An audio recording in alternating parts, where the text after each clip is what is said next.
48 घंटों में 5 राज्यों के विधानसभा चुनाव के परिणाम आने के बाद पूरे देश की सभी पार्टियां लोकसभा चुनाव की तैयारियों में जुट जाएंगे।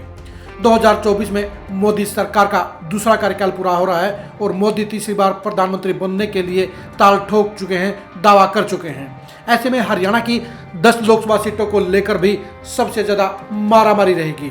2019 के चुनाव में बीजेपी ने हरियाणा में परफेक्ट 10 का शॉट लगाकर सभी 10 सीटें जीतने का इतिहास रचा था।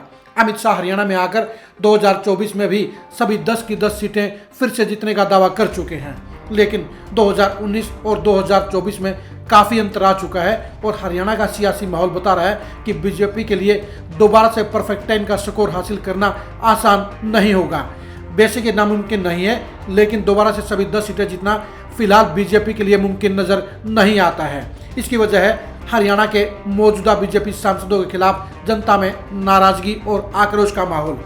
अगर बीजेपी के 10 लोकसभा सांसदों के बारे में हम विस्तार से चर्चा करें, गहराई से उनके इलाकों में जनता के मूड का जायजा लेने का काम करें, तो साफ तौर पर जाहिर हो जाता है कि एक एमपी के अलावा बाकी सारे के सारे सांसदों के खिलाफ जनता में नाराजगी का बड़ा माहौल है। हम शुरुआत करते हैं सबसे पहले राव इंद्रजीत के बारे में। गुड़गांव सीट से राव इंद्रजीत लगातार चौथी बार सांसद बने हैं और वो केंद्र की बीजेपी सरकार में मंत्री भी हैं। बीजेपी के सभी सांसदों में अकेले राव इंद्रजीत ही ऐसे हैं जो 2024 में भी जीत के प्रबल दावेदार हैं। उनकी लोकप्रियता में कोई कमी नहीं है और वो आज भी वहीं खड़े हैं जहां 2019 में उन्होंने चुनाव छोड़ा था। यानी राव इंद्रजीत की सीट बीजेपी के लिए सुरक्षित नजर आती है और वो एक बार फिर से मोदी की टीम में शामिल हो सकते हैं। इसके बाद बात करते हैं हम फरीदाबाद सीट पर। फरीदाबाद सीट पर 2019 में कृष्णपाल गुर्जर 6 लाख से ज्यादा वोटों से ऐतिहासिक जीत दर्ज करके केंद्र में दोबारा मंत्री बने थे, लेकिन पिछले 5 साल के दौरान केपी गुर्जर के खिलाफ अब जनता में माहौल पलट गया है। जो केपी गुर्जर 6 लाख से ज्यादा वोटों से जीते थे, उनके लिए 2024 के चुनाव में जीत हासिल करना भी बेहद कठिन नजर आ रहा है। इसका वजह है केपी गुर्जर के खिलाफ जनता में नाराजगी और आक्रोश का माहौल। केपी गुर्जर के ऊपर यह आरोप लग गया है कि वो सिर्फ अपनी कौम के बारे में सोचते हैं, अपनी जाति के बारे में सोचते हैं, वो लोगों के साथ गलत व्यवहार करते हैं, वो अपनी पार्टी के नेताओं के साथ अच्छा व्यवहार नहीं करते हैं और जनता के अंदर भी विकास के कार्यों को लेकर उनकी भागीदारी नेगेटिव रही है। यही वजह है कि कृष्णपाल गुर्जर भी 2024 के चुनाव में रेड जोन में नजर आ रहे हैं। भिवानी महेंद्रगढ़ के सांसद धर्मवीर सिंह 2019 में भी जीत के दावेदार नहीं थे। जनता उन्हें गांव में घुसने नहीं दे रही थी। वो 2018 में ऐलान कर चुके थे कि वो 2019 का लोकसभा का चुनाव नहीं लड़ेगा, लेकिन प्रधानमंत्री मोदी की सुनामी को देखते हुए उन्होंने पलटा मार लिया और यू टर्न लेते हुए चुनाव लड़ने पर सहमति जता दी और मोदी के तूफान में धर्मवीर सिंह एक बार फिर से 3.5 लाख से ज़्यादा वोटों के भारी मार्जिन से लगातार दूसरी बार सांसद बने। लेकिन 2024 में ऐसा मुमकिन नज़र नहीं आता है। अगर मोदी साहब ने कोई एक बार फिर से कोई बड़ा चमत्कार कर दिया, कोई बहुत बड़ा कारनामा कर दिया, तो ही धर्मवीर सिंह भिवानी महेंद्रगढ़ सीट से तीसरी बार सांसद बन सकते हैं, वरना उनकी हार के आसार ज़्यादा नजर आ रहे हैं। हिसार के सांसद बृजेंद्र सिंह पूर्व केंद्रीय मंत्री वीरेंद्र सिंह के बेटे हैं। 2019 में आईएएस की नौकरी छोड़कर वो धूम धड़ाके के साथ पॉलिटिक्स में उतरे और दुष्यंत चौटाला को 3 लाख से ज़्यादा वोटों से हराकर वो सांसद भी बने। वो मोदी सरकार में मंत्री बनने की ख्वाहिश जता रहे थे, लेकिन उनका नंबर नहीं पड़ा। 4 साल के कार्यकाल के दौरान कहा जा सकता है कि बृजेंद्र सिंह जनता की उम्मीदों पर खरा नहीं उतरे हैं। इसके अलावा पार्टी की कसौटी पर भी उन्हें पूरे नंबर नहीं मिले हैं। यही वजह है कि जनता की नाराजगी को देखते हुए पार्टी हाईकमान उनकी टिकट काटने का फैसला ले सकता है और अगर किसी वजह से बीजेपी हाईकमान ने बृजेंद्र सिंह की टिकट नहीं काटी, तो फिर 2024 में सबसे पहले हार की सूचना बृजेंद्र सिंह की ही आएगी। एक और अफसर से नेता बनी सुनीता दुग्गल सिरसा से सांसद हैं। वो भी 2024 में सांसद नहीं बनना चाहती हैं, चुनाव नहीं लड़ना चाहती हैं।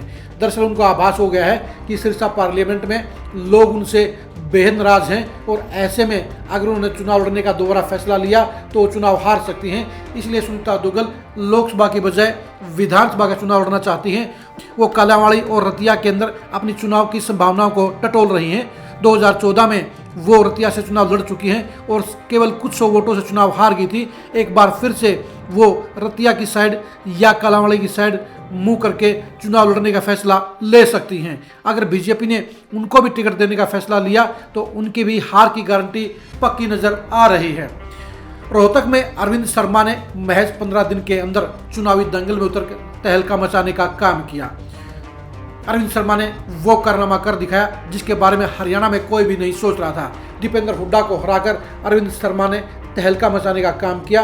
वो इकलौते ऐसे सांसद हैं जो जाटलैंड की दोनों बड़ी सीटों यानी सोनीपत और रोहतक से सांसद बने हैं। इसके अलावा करनाल से भी सांसद बने हैं। उनका चुनावी ग्राफ 2019 के चुनाव में बड़ा सरप्राइजिंग था और 15 दिन में उन्होंने दीपेंद्र हुड्डा को धूल चटाकर बड़ा नाम कमाया।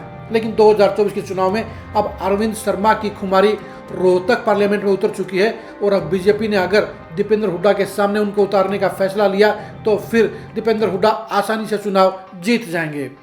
सोनीपत के सांसद रमेश कौशिक भी जनता के पैरोमीटर पर खरे नहीं उतरे हैं। 2019 के चुनाव में वो भी जनता की नाराजगी के शिकार थे और कई गांव में उन्हें ग्रामीणों ने एंट्री भी नहीं करने दी थी। लेकिन मोदी की आंधी में रमेश कौशिक की भी लॉटरी लगी और वो भूपेंद्र हुड्डा जैसे दमदार नेता को चुनाव में पटकनी देकर दोबारा सांसद बने। लेकिन 2024 में ऐसा मुमकिन नहीं होगा क्योंकि अब रमेश कौशिक के खिलाफ जनता में बड़ी नाराजगी है। अब की बार मोदी साहब की आंधी भी उन्हें चुनाव में नहीं जितवा पाएगी। करनाल के सांसद संजय भाटिया मुख्यमंत्री मनोहर लाल खट्टर के नजदीकी हैं। वो संघ परिवार के भी चहेते हैं। 2019 के चुनाव में उन्होंने भी 5.5 लाख से ज्यादा वोटों से जीत दर्ज करके धमाकेदार तौर पर संसद में प्रवेश किया था। लेकिन 5 साल के कार्यकाल में संजय भाटिया भी जनता की नजरों से उतर गए हैं। उनके खिलाफ जनता में बड़ी नाराजगी है और वो जनता का प्यार और समर्थन खो चुके हैं। यही वजह है कि अगर बीजेपी ने संजय भाटिया को फिर से चुनावी दंगल में उतारने का काम किया तो वो भी हार का शिकार हो सकते हैं। कुरुक्षेत्र के सांसद नायब सैनी को बीजेपी ने ताज़ा हरियाणा बीजेपी का अध्यक्ष बनाया है। उन्हें हरियाणा बीजेपी की चौधर दी गई है, लेकिन ये चौधर भी नायब सैनी की नैया पार नहीं लगा पाएगी। 2019 के चुनाव में नायब सैनी कुरुक्षेत्र सीट पर आराम से सांसद बन गए थे, लेकिन 2024 में ऐसा मुमकिन नजर नहीं आता है क्योंकि नायब सैनी भी जनता के बीच में वो पॉजिटिविटी मेंटेन नहीं कर पाए हैं जिसकी उनसे उम्मीद की जाती थी। बेशक अब उनका रुतबा बढ़ गया है, लेकिन 2024 का चुनावी माहौल अभी से बता रहा है कि नायब सैनी के ऊपर दांव लगाना बीजेपी के लिए काफी रिस्की रहेगा। अंबाला के सांसद रतनलाल कटारिया दिवंगत हो चुके हैं। ऐसे में सवाल ये उठता है कि बीजेपी क्या उनकी पत्नी बंतो कटारिया को टिकट देगी या किसी और चेहरे पर बीजेपी दांव लगाने का काम करेगी। बीजेपी के लिए 2024 का चुनाव बेहद अहमियत रखता है। लोग रतनलाल कटारिया के कामकाज को लेकर भी निराश हो चुके थे, अब वो दुनिया में नहीं है। ऐसे में बीजेपी उनकी पत्नी बंतो कटारिया को सहानुभूति के नजरिए से टिकट देने का फैसला जरूर ले सकती है, लेकिन अगर बीजेपी ने यह फैसला लिया तो उसे इसका हार के तौर पर भारी खामियाजा भुगतना पड़ेगा। अगर बीजेपी को अंबाला की सीट जीतनी है तो उसे किसी नए और दमदार चेहरे पर दांव लगाना होगा। 2024 के चुनाव का आंकड़ा, माहौल और जज्बात बता रहे हैं कि 2024 में बीजेपी को हरियाणा की 9 सीटों पर नए चेहरे उतारने पड़ेंगे।